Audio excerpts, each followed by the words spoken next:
আমার এই চ্যানেলে স্ক্যাবিস নিয়ে আমি দুইটা ভিডিও দিয়েছি। একটা হচ্ছে স্ক্যাবিস কি এবং স্ক্যাবিসের প্রতিকার কিভাবে করবেন সেটা নিয়ে। সেটা যদি আপনি না দেখে থাকেন আমি আই বাটনে দিয়ে রাখতেছি, চাইলে দেখে নিতে পারেন। রিসেন্টলি আমি আরেকটা ভিডিও দিয়েছি যে স্ক্যাবিস বা চুলকানি থেকে সুস্থ হওয়ার জন্য আপনাকে ম্যান্ডেটরি কি কি নিয়ম কানুন মেনে চলতে হবে, সেই ভিডিওটিও আপনারা দেখে নিতে পারেন। আমি সেটিও আই বাটনে দিয়ে রাখছি। আজকে আমি আপনাদেরকে স্ক্যাবিসের কমপ্লিট চিকিৎসা সম্পর্কে জানাবো। স্ক্যাবিস হয়েছে কিনা সেটা বুঝবেন কিভাবে? স্ক্যাবিস হয়েছে কিনা সেটা বুঝবেন যখন আপনি দেখবেন যে আপনার সারা শরীরে চুলকানি হচ্ছে। বিশেষ করে আমাদের দুই হাতের যে এই চিপাগুলো রয়েছে এগুলোতে প্রচণ্ড পরিমাণে চুলকানি হবে। সাথে এই চুলকানিটা দিনের বেলার থেকে রাতের বেলায় সব থেকে বেশি হবে। গরমের মধ্যে এই চুলকানি বাড়তে পারে, আগুনের কাছে গেলে এই চুলকানি বাড়তে পারে এবং শরীরের ভাঁজযুক্ত বিভিন্ন জায়গায় এই ধরনের ঘামাচির মতো ফুসকুড়ি থাকবে। এই লক্ষণগুলো যদি আপনার মধ্যে থাকে তাহলে আপনি বুঝবেন যে আপনি স্ক্যাবিস আক্রান্ত হয়েছেন। আমাদের কাছে স্ক্যাবিস বা চুলকানি নিয়ে যে পেশেন্টগুলো আসছে তারা অনেকেই ভুল চিকিৎসার শিকার হয়ে আসছেন। স্টেরয়েড ক্রিম ইউজ করে আসছেন এবং অ্যান্টিফাঙ্গাল ক্রিম ইউজ করে আসতেছেন, যেগুলোর আসলে স্ক্যাবিসে কোনো রুলস নেই। তো আমি আজকে সহজে আপনাদেরকে স্ক্যাবিসের চিকিৎসা দিয়ে দিব।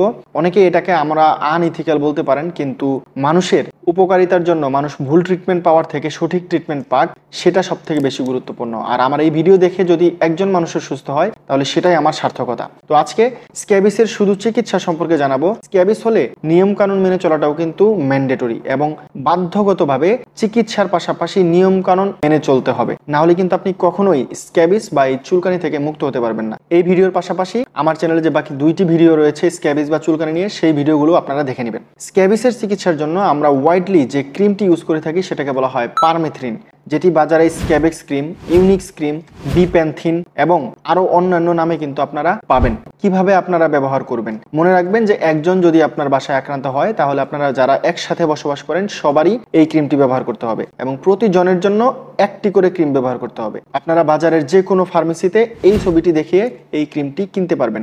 এই ক্রিমটি ব্যবহারের সঠিক নিয়ম হচ্ছে পরিবারের একজন যদি আক্রান্ত হয় তাহলে বাকি সবারই একসাথে চিকিৎসা নিতে হবে। মনে রাখবেন একজন মানুষ একটি ক্রিম, মানে আপনার পরিবারে যদি 5 জন সদস্য থেকে থাকে তাহলে 5 জনের জন্য আপনাকে 5টি ক্রিম কিনতে হবে। আজকে রাতে যদি আপনি ব্যবহার শুরু করেন তাহলে একটা ক্রিম একজনে কানের লতি থেকে নিয়ে একদম পায়ের নখের আগা পর্যন্ত সারা শরীরে ব্যবহার করতে হবে। শরীরের যেসব অংশ কাপড়ে ঢাকা থাকে সেসব অংশেও ব্যবহার করতে হবে। শরীরের জননঙ্গ, শরীরের যে কোনো ভাঁজযুক্ত জায়গা সকল অংশেই কিন্তু সমানভাবে এই ক্রিমটি লাগাতে হবে।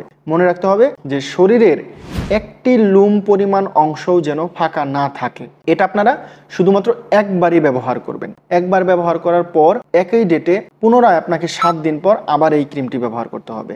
ধরুন আজ হচ্ছে সোমবার, তো আজ রাতে যদি আপনি এই ক্রিমটি ব্যবহার করে থাকেন তাহলে আগামী সোমবার রাতে একইভাবে আবার এই ক্রিমটি ব্যবহার করতে হবে। যেহেতু এই রোগে প্রচুর পরিমাণে চুলকানি হয় সেহেতু একটা অ্যান্টিহিস্টামিন ড্রাগ খুবই প্রয়োজনীয়। যেমন চুলকানির জন্য আমরা সব থেকে বেশি ইউজ করে থাকি হচ্ছে ডেসলোরাটিডিন এবং রুপাটিডিন। বাজারে খুব বেশি পরিমাণে আপনারা যে ওষুধটি পাবেন সেটা হচ্ছে রুপাডিন 10 মিলিগ্রাম। সেই ওষুধটি আপনারা প্রতিদিন রাতে একটা করে খাবেন, মানে শুধু যার চুলকানি রয়েছে সে খাবে, যাদের চুলকানি নাই তাদের খাওয়ার প্রয়োজন নাই। এই স্ক্যাবিস সেরে যাওয়ার পরও 1 মাস পর্যন্ত কিন্তু চুলকানি থাকতে পারে। তো চুলকানি যদি থাকে তাহলে আপনারা শুধুমাত্র রুপাডিন 10 মিলিগ্রাম ওষুধটি প্রতি রাতে একটি করে 1 মাস পর্যন্ত কন্টিনিউ করবেন, তারপর আপনারা এটি বন্ধ করে দিবেন। স্ক্যাবেক্স ক্রিম এবং রুপাডিন ট্যাবলেট, এই দুইটি ওষুধের মাধ্যমেই কিন্তু আপনি স্ক্যাবিস থেকে কমপ্লিটলি কিউর হতে পারবেন। এর সাথে নিয়ম কানুন মেনে চলা 100% গুরুত্বপূর্ণ। তো নিয়ম কানুনের জন্য আমার চ্যানেলের বাকি যে ভিডিওটি রয়েছে সেই ভিডিওটি আপনারা দেখে নিতে পারেন। তো স্ক্যাবেক্স ক্রিম দ্বিতীয় সপ্তাহে ইউজের পরও যদি আপনাদের স্ক্যাবিস ভালো না হয় তাহলে এটা তৃতীয় সপ্তাহে পুনরায় আবার রিপিটেড করতে হবে। এইভাবে আপনারা 3 সপ্তাহ পর্যন্ত রিপিটেড করবেন, মানে ফার্স্ট উইকে একবার, সেকেন্ড উইকে একবার, থার্ড উইকে একবার।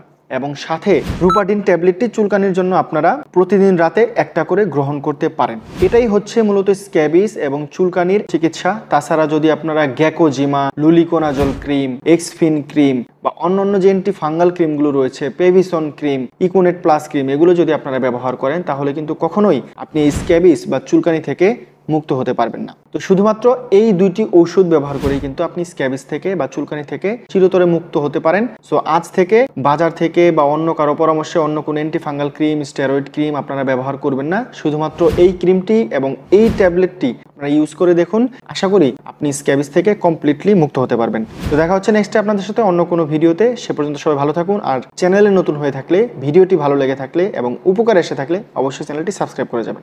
ধন্যবাদ সবাইকে।